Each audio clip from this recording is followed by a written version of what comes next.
প্রণয়ের অমল কাব্য পর্ব সংখ্যা ১৯। লিখেছেন DRM সোহাগ। সঙ্গে আমি আছি মাহি। একটু ঝুঁকে ইরফানের বড় চুলের মাঝে কয়েকটা চুল হাতে তুলল। এরপর ইরফানের দিকে তাকায়। সে বুঝতে চাইছে লোকটা ঘুমিয়ে না জেগে। কোনো সাড়া পেল না। ভারী নিঃশ্বাসের শব্দ পায়। মায়েরা বুঝলো লোকটা ঘুমিয়েছে।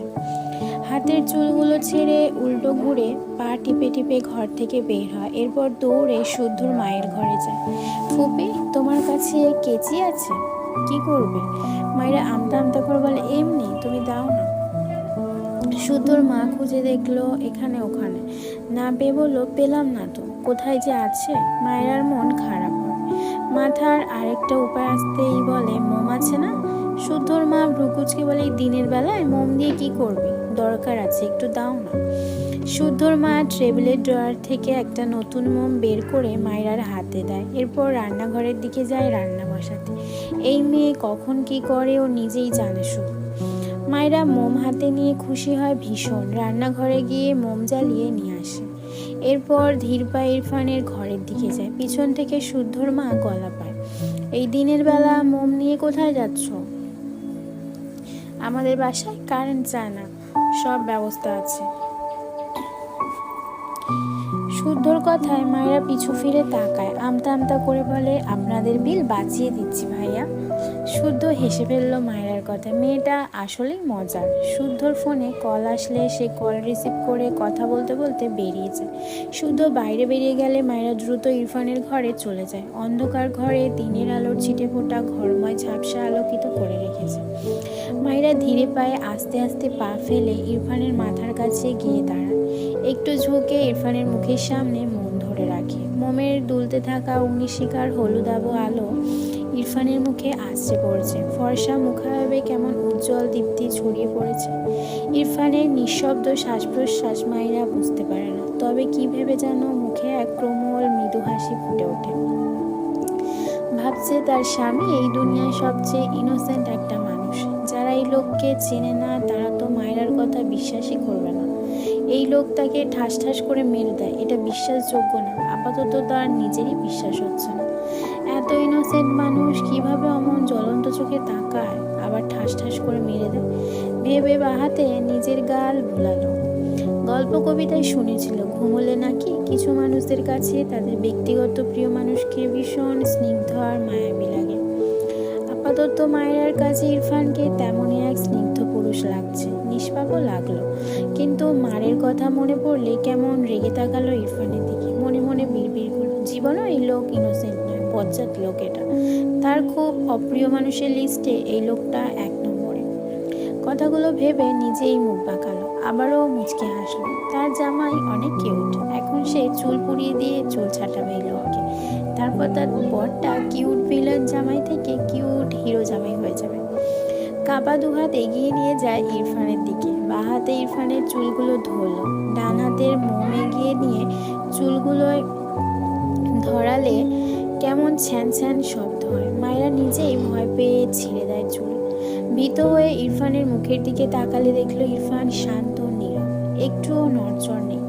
বাঁ হাত বুকে রেখে স্বস্তির নিঃশ্বাস ফেলল। এরপর আবারও এগিয়ে গিয়ে চুলগুলো মোমের সুতোয় জ্বলতে থাকা আগুনের সাহায্যে পোড়ায়। চোখ নামিয়ে বারবার ইরফানের দিকে তাকায়। ভীষণ ভয় পাচ্ছে মেয়েটা, কিন্তু সে তো কাল রাতে প্রতিজ্ঞা করেছে এই লোককে এমন পাগল থেকে মানুষ বানিয়ে ছাড়বে।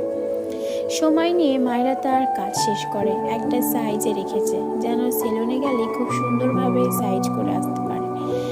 পুড়িয়ে যাওয়া ছাই সব ইরফানের ঘাড়েই পড়েছে। মায়েরা দুটো কারণে স্বস্তি পায়। এই লোকের ঘুম গাঢ়, আমার একটু ভুল হয়ে যাচ্ছে বন্ধুরা। একটা, এই লোকের ঘুম গাঢ়, আর একটা উল্টো হয়ে শোয়ায় সে কাজে সফল হয়েছে। এরপর সোজা হয়ে দাঁড়াতে নিলে ইরফান নড়ে চড়ে ডান হাত টানা দিতে নিলে মায়েরা ধাক্কা খেয়ে বিছানায় পাতাল হয়ে পড়ে যায়। ইরফান চোখ মুখ কুঁচকে নেয়, তবে ঘুম ভাঙে না। মায়েরা শরীরে কিছুটা তার গায়ের নিচে চাপা পড়ে। মায়েরা শুয়ে পড়েছে ঠিক আছে, কিন্তু ব্যাপারটা হলো তার হাতে থাকা মোম তার গলার ভাঁজে পড়েছে, নিভে যায়নি এখনো। মোমের গলে পড়া তরল তার গলায় টুপ করে পড়ে। জায়গাটা জ্বলে ওঠে। আগুনের শিখা মায়েরার চামড়া ঘেঁষে জ্বলতে থাকে। মায়েরা নড়তে পারছে না। দুহাত ইরফানের গায়ের নিচে পড়েছে। তার শরীরের উপর খানিকটা ইরফানের শরীরের ভর। মেয়েটা আর নড়তেও পারছে না, কথাও বলতে পারছে না। দাঁতে দাঁত চেপে আগুনে পোড়া জায়গার জ্বলনি সহ্য করছে। কথা বললেই লোক যদি তাকে হাতের কাছে পায় কাঁচাই খেয়ে নেবে। সে তো আকাম করেছে, যদিও তার মতে সে অনেক ভালো একটা কাজ করেছে। নাকের কাছে কেমন মেয়েলি গন্ধ পেয়ে ইরফানের ঘুম হালকা হয়। ইরফান উল্টো পাশ থেকে সিধে হয়ে শোয়। মায়েরা ছাড়া পেয়ে হন্তদন্ত হয়ে গলা থেকে মোম ছিটকে মেঝের দিকে ফেলে। তার গলা পুড়ে কয়লা হয়ে গিয়েছে বোধহয়। দ্রুত বেড থেকে নেমে দাঁড়ালে ইরফান আধো আধো চোখ খুলে মায়েরার পৃষ্ঠদেশে ছড়িয়ে থাকা লম্বা চুলগুলোর দিকে তাকিয়ে ঘুম জড়ানো কণ্ঠে বলে, এখানে কি করছো? মায়েরার আত্মার বাণী শুকিয়ে যায়। কোনো কথা না বলে বউ দৌড় দেয় ঘর থেকে। ইরফান বিরক্তি চোখে দেখলো মায়েরা তো বিড়বিড় করলো, স্টুপিড বাঁদর। চোখ বুজে বাঁ হাতে কপাল স্লাইড করে কপালে অসংখ্য বিরক্তির ভাঁজ। পাশে তার ফোনের কল আসলে হাত বাড়িয়ে রিসিভ করে কানে দেয়।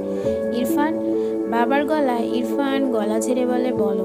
তোমার সকালে এখানে এসে মিটিংয়ে অ্যাটেন্ড করার কথা ছিল, কোথায় তুমি? ইরফান ফোঁস করে শ্বাস ফেলে বলে, তুমি ম্যানেজ করে নাও বাবা।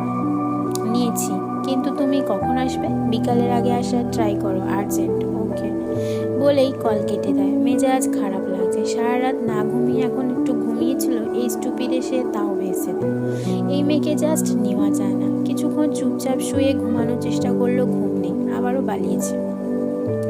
বিরক্তির নিঃশ্বাস ফেলে বেড থেকে নেমে দাঁড়ায়। ঘাড় বেয়ে ঝরঝর করে কেমন ধুলোর মতো কিছু পড়ছে মনে হলো।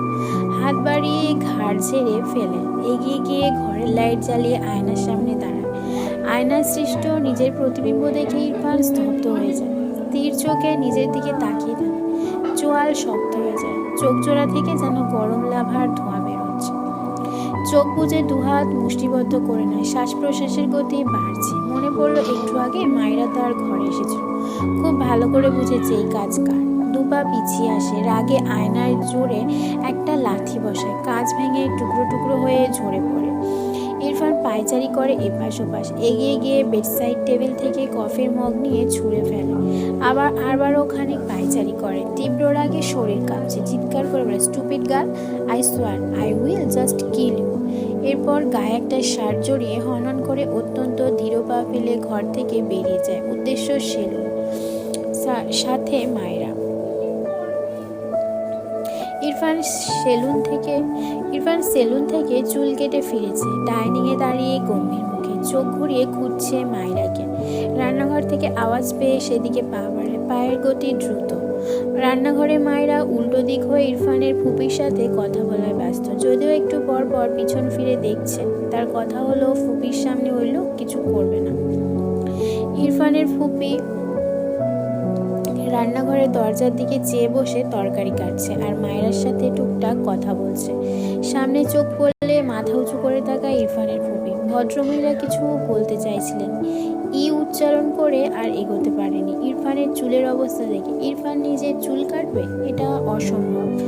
এই নিয়ে ইরফানের মায়ের সাথে কত কথা কাটাকাটি হয়েছে। কিন্তু ইরফান সে তার মতোই, কারো কথা শুনবে না। তার যা মনে হবে সেটাই। তাকে হঠাৎ এভাবে দেখে ভদ্রমহিলা ভূত দেখার মতো চমকানো দৃষ্টিতে তাকিয়ে আছে। মায়েরা ইরফানের ফুপির এমন অবাক হওয়া দৃষ্টিজোড়া দেখে নিজেও অবাক হয়। কি তার পিছনে? সে নিজেও পিছন ফেরার আগে কেউ তাকে ঝট করে কোলে তুলে নিল। মায়েরা চিৎকার করে দেয়। ইরফান গটগট পায়ে তার ঘরের দিকে যায়। ইরফানের ফুপি বোধহয় বুঝেছে কাহিনী। তিনি দ্রুত উঠে বললেন, ইরফানের ঘরের দিকে যেতে বললেন। ইরফান বাবা, কিছু বলিস না ওকে, ও না বুঝে করেছে। ইরফান কিছু বলল না। তার ঘরে গিয়ে পা দিয়ে ঠাস করে দরজা লাগিয়ে দেয়। মায়েরা ইরফানের কোলেই ছটফটায়। ইরফান মায়েরাকে ঠাস করে বিছানায় ফেলে এসে হাঁটু মুড়ে বসে। মায়েরা ভীতু চোখে ইরফানকে দুহাতে ঠেলে সরাতে চায়। তবে ইরফান মায়েরা দুহাত তার বাম হাতের মুঠোয় নিয়ে পিছনে চেপে রাখে।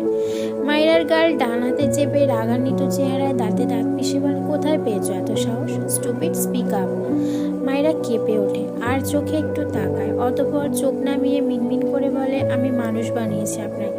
এখন দেখুন তো কি সুন্দর লাগছে। আগে আপনার মাথা মিনি আফ্রিকার জঙ্গল লাগতো, বুঝলে? ইরফান মায়রার গাল আরো শক্ত হাতে চেপে ধরে। মায়রা ব্যথা পায়, মৃদু আর্তনাদ করে। ইরফান সেভাবে বসা থেকে উঠতে নিলে মায়রা ভয়ে নিজের শরীর ছেড়ে দেয়। ফলস্বরূপ খাটের কোণা থেকে নিচে পড়তে নিলে ইরফান দ্রুত মায়রাকে তার সাথে আগলে নেয়। বিচলিত হয়, মায়রার গালে হাত দিয়ে চিন্তিত কণ্ঠে বলে, হেই গাল, হোয়াট হ্যাপেন্ড? ইরফানের কাল রাতের কথা মনে পড়তেই চোখ মুখে কেমন ভীতি ছড়িয়ে পড়ে। বাঁ হাতে মায়রাকে নিজের সাথে আগলে ধরে ডান পকেট থেকে ফোন বের করে দ্রুত কল করে কাউকে। কেমন আছেন ইরফান ভাইজান? ইরফান বোধহয় বিরক্ত হলো, ছোট করে বলে, ভালো। তোমার বাবাকে পাঠাও, টাইম 2 মিনিট। ওপাশ থেকে ছেলেটা বলে, আপনি শুদ্ধ ভাইদের বাড়ি এসেছেন? ইরফানের ইচ্ছে করলো এই ছেলের কানের গোড়ায় কষিয়ে একটা থাপ্পড় দিতে। ধমকে বলে, না, আসলে তোমার বাবাকে কেন আসতে বলছো? না, আসলে তোমার বাবাকে কেন আসতে বলছি? তোমার বাবাকে জাস্ট 2 মিনিট এখানে দেখতে চাই। বাবা তো বাথরুমে গেল, বের হলে বলছি। হোয়াট? এক্ষুনি বের করা থাকে, ইটস আর্জেন্ট। ওপাশে ছেলেটা মাথা চুলকালো, ভাবছে বাথরুম না করেই সে কিভাবে বের করবে তার বাবাকে। গ্রামের একখানা ভালো ডাক্তার তার বাবা, তাই সবাই তার বাবাকে একটু বাথরুমটাও সারতে দেয় না ঠিক করে। ইরফান কোনো সাড়া না পেয়ে গমগমে স্বরে ধমক দিয়ে বলে, কথা বলছো না কেন? কোথায় তোমার বাবা? এত জোরে ধমক খেয়ে ওপাশে 13 বছরের ছেলেটা লাফ দিয়ে ওঠে। এপাশে ইরফানের বুকে মাথা রাখা মায়রা কেঁপে ওঠে। ইরফান ফোঁস করে শ্বাস ফেলে ঘাড় বাঁকিয়ে মায়রার দিকে তাকায়। তীক্ষ্ণ চোখে কিছুক্ষণ মায়রার পানে চেয়ে গম্ভীর স্বরে বলে, তোমার বাবাকে প্রয়োজন নেই। ভাইজান, আপনি রাগ করলেন? বাবা বের হলেই ইরফান কল কেটে দেয়। ডান হাতে ফোন মুঠো করে শক্ত করে ধরে, আগুনের ফুলকিন্নায় জ্বলন্ত চোখে মায়রার দিকে চেয়ে আছে। রাগে তার হাতে থাকা ফোন ছুঁড়ে ফেললো, চোখ বুজে শ্বাস ফেললো। একটু আগেও তো এত রাগিনি যতটা এখন রেগেছে। শরীর মৃদু কাঁপছে রাগের চোটে। ডান হাত মুষ্টিবদ্ধ করে ঘন ঘন শব্দ করে শ্বাস ফেলছে। মায়েরা ঢোক গিলে, এই লোক এমন স্ট্যাচু হয়ে আছে কেন? আজকে শুধু বেঁচে যাক, আর জীবনও এই লোকের পিছিয়ে লাগবে না, অ্যাক্টিংও করবে না। কিন্তু এর কি হলো? তাকে শুইয়ে দিয়ে চলে গেলেই তো হয়। এই লোকটার শরীর এত গরম। মায়েরার গরম লাগছে, আবার কেমন কেমন অনুভূতিও নাড়া দেয়। বারবার ভীতি ঢোক গিলে ইরফান হঠাৎই মায়েরাকে ঝটকা মেরে তার থেকে দূরে সরিয়ে সর্বশক্তি দিয়ে মায়েরার ডান গালে থাপ্পড় মারে। মেয়েটা খাট থেকে ঠাস করে পড়ে যায়। বেডসাইড টেবিলের কোণার সাথে কপালের ধাক্কা লাগে। ইরফান মায়েরাকে ঝটকা মেরে মেঝে থেকে তুলে হুঙ্কার ছেড়ে বলে, অ্যাক্টিং করছিলি আমার সাথে? তোর জন্য আমার ঘাম ছুটিয়ে অ্যাক্টর হওয়ার প্র্যাকটিস করছিলি? কথাটা বলে ডান গালে আগের চেয়েও শক্তি খাটিয়ে আরেকটা থাপ্পড় মেরে দেয়। মায়েরা আবারও উল্টে পড়ে যায় মেঝেতে। ইরফান জ্বলন্ত চোখে মায়েরার পৃষ্ঠদেশে ছড়ানো চুলদিগুলোর দিকে চায়। মায়েরার পাশে বেডসাইড টেবিলে জোরে সরে এক লাথি দিয়ে হনন করে বেরিয়ে যায় ঘর থেকে। মায়েরার মাথা ঝিমঝিম করছে, চারদিকে কেমন অন্ধকার দেখছে। মেঝের সাথে মুখ ঠেকিয়ে ফুপিয়ে ওঠে, কিছুই বলে না। ইরফান দরজা খুলে বেরিয়ে যাওয়ার সাথে সাথেই তার ফুপি ঘরের ভেতর আসে। মায়েরাকে মেঝেতে এভাবে উপুর হয়ে পড়ে থাকতে দেখে দ্রুত পায়ে এগিয়ে আসেন। এরপর মায়েরাকে টেনে তুলে মেয়েটার অবস্থা দেখে কেমন আটকে ওঠে। ঠোঁটের কোণ বেয়ে রক্ত গড়িয়ে পড়ছে, ফর্সা গাল মনে হচ্ছে চিড়ে গিয়েছে।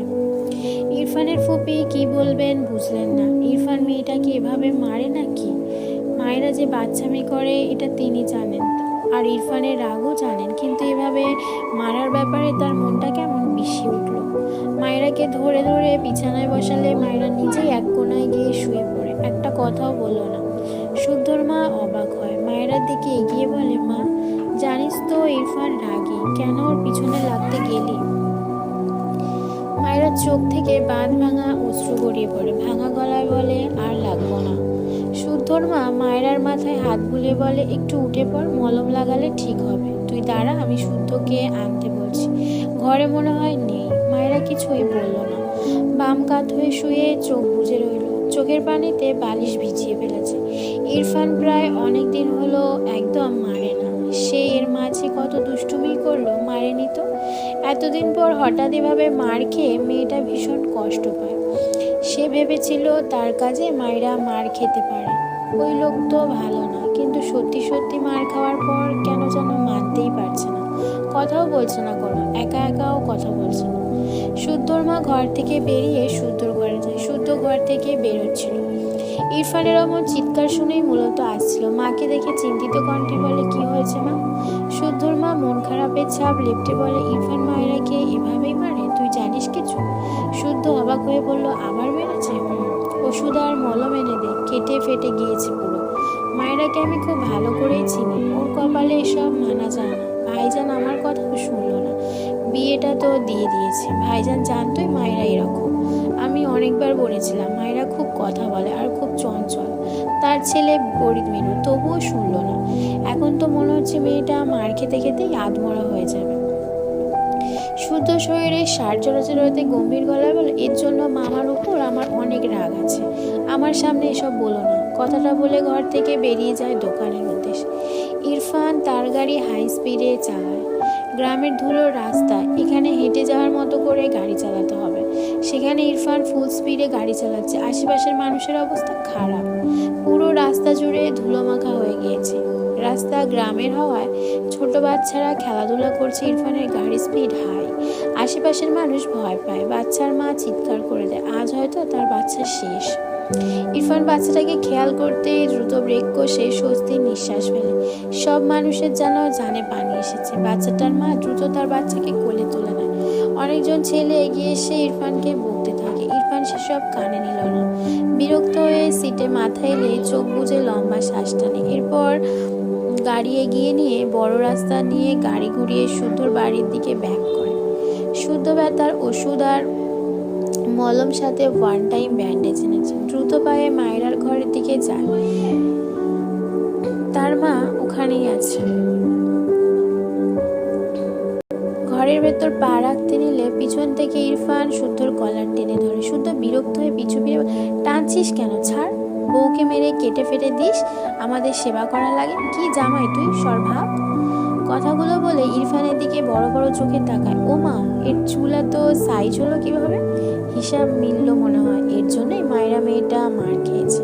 শুদ্ধর মায়েরার জন্য মায়া লাগলো। মার খাওয়ায় কিন্তু একটা ধন্যবাদ প্রাপ্য তো মেয়েটার। কি সাহস, ভাবা যায়? ইরফান রেগে গম্ভীর গলায় বলে, বউ আমার, মারবো আমি, মলমও লাগাবো আমি, তুই কে? শুদ্ধ চোখ বড় বড় করে তাকায় ইরফানের দিকে। একদিনে এত চেন ছেলেটা হজম করতে পারছে না। এটা তো ইরফানই, কিন্তু কথাগুলো এমন অপরিচিত লাগছে কেন? ইরফান বিরক্ত হয়ে শুদ্ধকে ঠেলে সরিয়ে দেয়। শুদ্ধ নিজেকে সামলে তার হাতের প্যাকেট ইরফানের দিকে বাড়িয়ে দিয়ে ধমকানো কণ্ঠ, এগুলো নে, নয়তো মলম লাগাবে কিভাবে? ইরফান শুদ্ধর হাত থেকে নিয়ে প্যাকেটটা ছুঁড়ে ফেলে। দাঁতে দাঁত চেপে বলে, ওর দিকে বলতে গিয়েও থেমে যায়। ফুস করে শ্বাস ফেলে রেগে বলে, ভেতরে যাবি না, এখান থেকে যা। শুদ্ধ ভ্রুকুচকে তাকায় ইরফানের দিকে। কথাটা বলে ইরফান ঘরের ভেতরে যায়। শুদ্ধ মাথা চুলকায়। হিসাব তো মিলছে না এখন, কি হচ্ছে এসব? মেঝেতে পড়ে থাকা প্যাকেটটার দিকে তাকালো। এটা ফেললো কেন? ভ্রুজোড়া কোচকালো। কিছু ভাবতেই ভ্রু কোচকানো ভ্রু খানিক শিথিল হয়। ইরফান জেলাস, এটা তো আগেই বুঝেছে। সে আর ফাইজ, কিন্তু এতটা? আরে সে তো মানবতার খাতিরে ওষুধ আনলো মেয়েটার জন্য, সারাদিন ঠাস ঠাস করে লাগাবে, আবার অন্যদের সেবাও করতে দেবে। বিড়বিড় করলো, দাঁড়া, তোকে সোজা করছি আমি, মায়েরার পিছনে নাকি দড়ি দিয়ে ঘোরাবো, শালা বেয়াদব। শুদ্ধর মা ইরফানকে দেখে এগিয়ে এসে কিছুটা রেগে বলে, এভাবে মেরেছিস কেন মেয়েটাকে?